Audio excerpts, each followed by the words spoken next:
better cross-map movements compared to Flux, who will rely on the So ring. with that all said and done, ladies and gentlemen, we are going to be jumping into the second match of today's Stream B between NIP Flash versus Fire Flux Esports. We are jumping in to see how exactly this is gonna pan out. Super excited. I mean, I'm excited and nervous at the same time. Especially, I mean, Fireflux showing that Link first pick just oozes confidence, right? We know that TNZ has played like Gilmore, he's played some pretty crazy aggressive picks. Martis as well. That was also a thing. We're seeing kind of the talents right now. The Warcry on the TNZ, so easy to proc on a hero like Link for the extra 8% damage that lasts 6 seconds. And for a hero that wants to go for Sky Piercer, the extra damage is gonna be very juicy. Of course, very interested to actually find out from both sides it's actually gonna look, because one thing's for sure, whenever we're looking at JPL playing the Grok,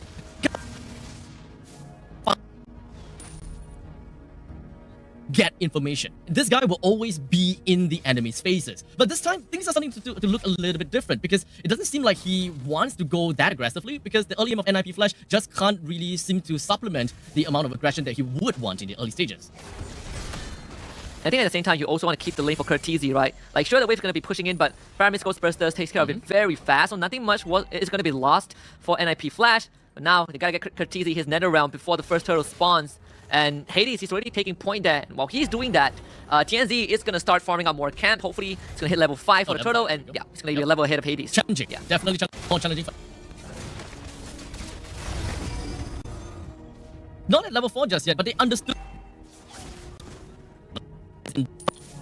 Yep. Yeah. TNT doesn't really mind too much. It's like, I can give away the turtle, but as long as I'm power farming and I'm getting my resources, is good. In fact, I even attempted to go for Envy on the jungle of NIP Flash, trying to take the purple buff away, but unsuccessful. So I guess, quick little understanding as to where the Ling is.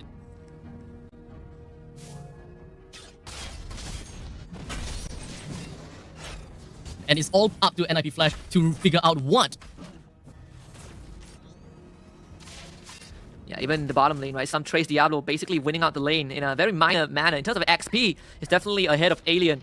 And it's going to be a headache for Alien. It's the same matchup as Terisla into a Paquito, right? You just cannot match out the mobility of either the Paquito and the Benedetta, so it means Diablo will always have the liberty of moving first if he manages to control the minion So wave. that all said, we do have a little bit more of an aggression from NIP Flash in the river. Hades is always wanting to put himself first and trying to get himself more aggression in the top lane as much as they could. But Sunshine immediately popping the Purify, so now we know that on Sunshine's Purify, and now Hades is still around. Another taunting. What?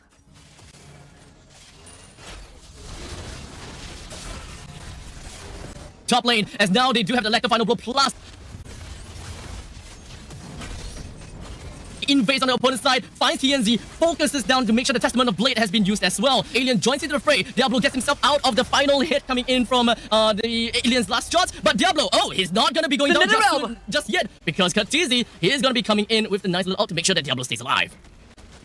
Yeah, absolutely saving Diablo. Oh my goodness, Diablo was literally on the edge on his last leg, and Curtizi saved him. Big NetherRealm, NIP Flash, taking the purple buff away from TNZ. At least TNZ didn't go down. He saved the Tempest of Blaze for the very last second, but Fireflux, bit of a blunder. Sunshine really believed that his teammates would back him up, throws his life away despite not having Purify. NIP Flash, this is where the turtle becomes a lot more valuable just because of what damage they've done to Fireflux. Well, I mean, TNZ is still at level 8, so he do have that level advantage after all, but with the lack of purple buff, it's definitely going to be a little bit more difficult to work with, as now Hades takes the Lord, takes the... He can burst down the turtle fast enough. Phoenix focuses on the Apex 47, brings him down almost immediately. But here we have another one when it comes down to the Shadow Stampede. Curtizi pulls in onto Alien and subsequently brings him down with the rest of his team. There's 5 kills for NIP Flash in 5 minutes. 3 of them on advantage. You could not have asked for a better start if you are a Moskov. Not only did you win the lane, not only that you're on a killing spree, you are ahead of Sunshine, who is on the Claude.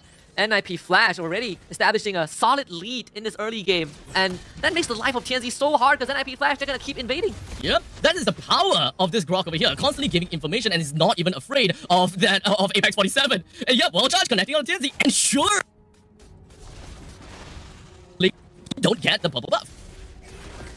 Well, Hades did have to use the retribution, so the purple buff on the side of NIP. But one thing is for sure, completely away from his turret, which means NIP Flash, they're going to be able to take the... Yep, and unfortunately, Flux is unable to find any alternative trade across the map.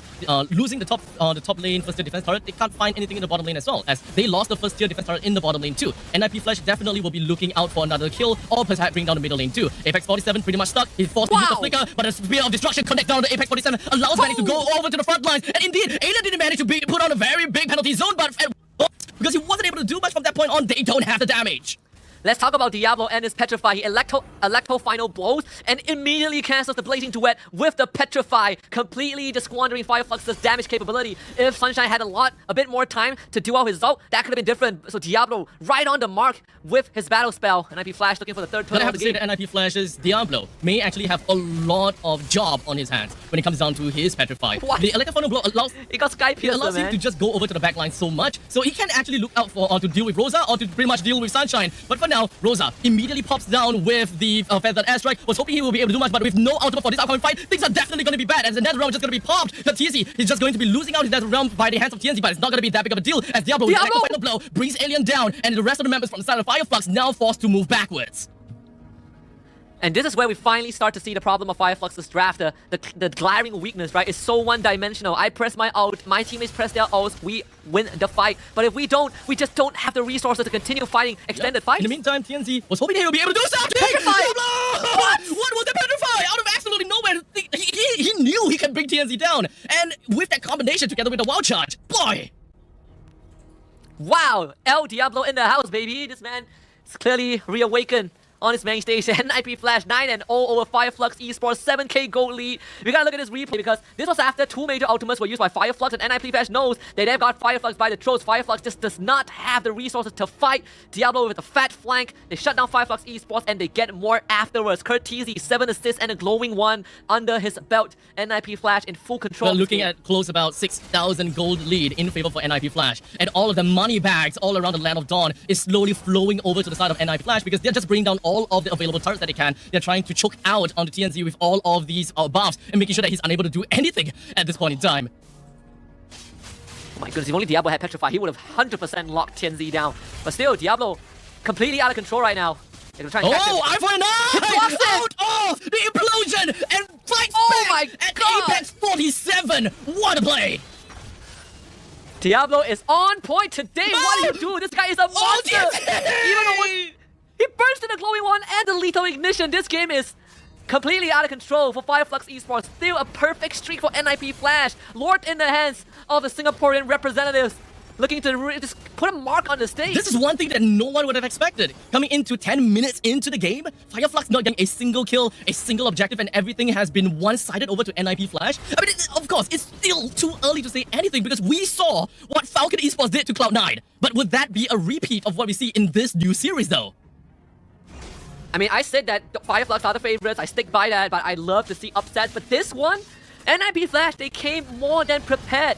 It felt like they're in a league of its own. Let's see how much damage they can do with the first they sword. still have the holy defense that is available in every single one of these lanes. So how much push potential do they actually have all across the board, right? They are going to be catching on to the Alien. He did manage to put out that penalty zone at his final moments, though, as now Hades just going to be jumping in with a quick little ton as well as putting under the electro final blow. He manages to bring down Sunshine as well, one of the main core damage dealers for the side of Fireflux. They walked right in, casually just walked right in. They cleared the core, but they did manage to give Fireflux one kill, though.